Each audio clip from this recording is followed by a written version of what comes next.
Mixed Morning. A New Mexico man is facing a battery charge after police say he threw a beer at a woman. The Carlsbad Current-Argus reports Ernesto Areves was arraigned last week on a charge of battery against a household member following his arrest in Artesia, New Mexico on June 6th.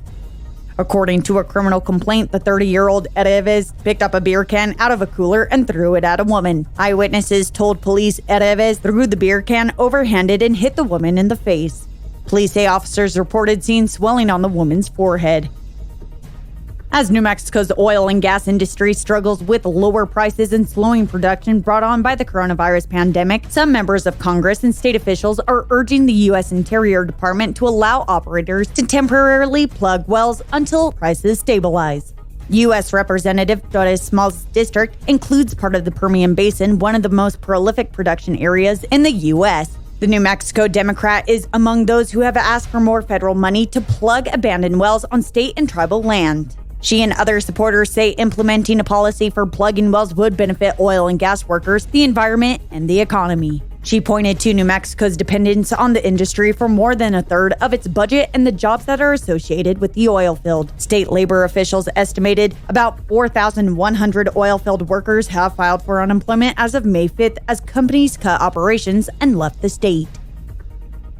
According to a press release, district courts will resume jury trials beginning this week in the 9th Judicial District of Curry and Roosevelt counties. Jury trials will restart as well in magistrate courts in the two counties in July. The district court in Roosevelt County started a jury selection today for a trial. The district court in Curry County will begin jury selections next week. To help limit the number of people in courthouses, district and magistrate courts will continue to use audio-video conferencing to conduct hearings and most other non-jury proceedings. Lawyers and self-represented litigants can file case documents electronically rather than visiting a courthouse. Jury trials can resume on a district-by-district basis between June 15th and July 15th, subject to approval by the Supreme Court of plans by courts for protecting the public health and safety as courthouse operations expand.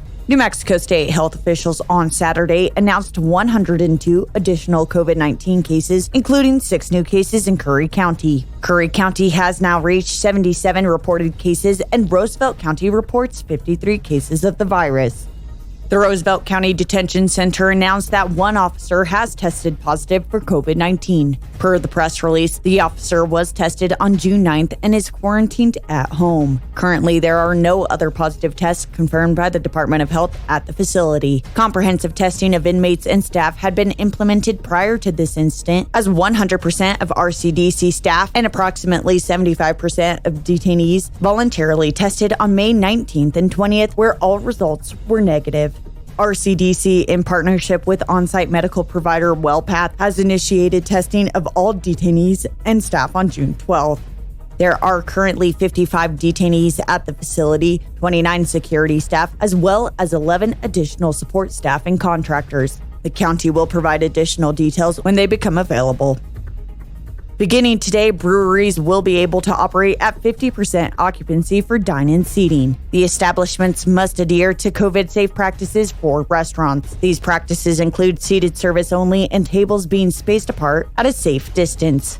Bars, defined as food and beverage service establishments that derived more than 50% of their revenue in the prior calendar year from the sale of alcohol beverages, are not included in this provision and may not operate outdoor or patio services at present. During a special City of Clovis Commission meeting, commissioners voted to move forward with the Smoke on the Water event, an annual 4th of July event for community members. The city will partner with Curry County and Rooney Moon Broadcasting to bring an abbreviated version of the event to the High Plains on July 4th at 9 p.m. The event will be held per usual at Green Acres Park at the corner of Main and 21st Street. However, unlike years past, there will not be live music, food vendors, or other games and activities. This year's Smoke on the Water will be a massive $20,000 firework display to help High Plains residents celebrate Independence Day. Because of public health mandates passed down from state officials, onlookers are encouraged to watch from their homes if they are able to do so. If unable, residents are encouraged to watch from their vehicles. More information will be released over the next few weeks on the Rooney Moon Broadcasting group of radio stations.